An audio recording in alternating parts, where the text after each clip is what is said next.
Welcome to Zwida Media. If you're new to this channel, please subscribe. Don't forget to like, comment and share.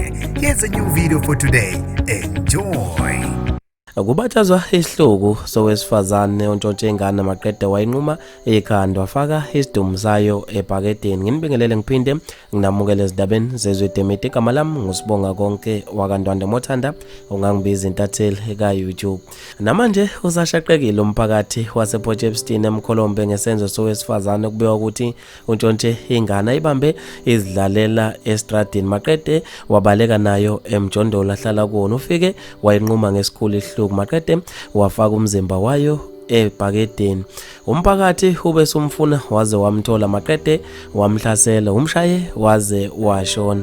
Lo owesifazane namanje akazi ukuthi bekuyini inhloso yakhe ukuba aze antshontshe ingane ayibulale ngehluku esingaka. Abantu babe nokuphakula okwahlukahlukene khona lapha ezinkundleni zokuxhumana. Ukhwezi Kabela uthe ubezama ukuthwala ngengane, naye ke uze lokhu akuzwise ingane. Liyasho iBhayibheli lithi obulala ngenkemba naye ufa ngenkemba. Bamzisa umuthi wakhe naye engathi bengayivusa lenja yesifazane baphinde bayishaye iphinde ife okwesibili.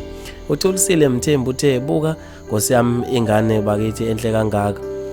uDream Girl Shezi uthe kodwa Jehova ubhlungu obungaka obuzwele ngane yami, wabese faka ama emoji akhala. Kodwa uNkulunkulu wami nawe ubungasangeneleli ngani esimeni esinjena, wathi ngaze ngakhala. Unokuthula Mageza Ngobisi uthe mhlambe makuthiwa kunesihoko kwakushiwo lesikhathi esiphila kuso manje ayisekho into enje, wabese faka ama emoji akhalayo. Bafethu ke maningi kakhulu ama comment, ngizofisa mina ukuzwa ukubhalwa kwakho khona lapha kwi comment section ngalo lo daba. Mina nje intathela YouTube sengiphuma kanje ngithi awungibambe evidweni elandelayo.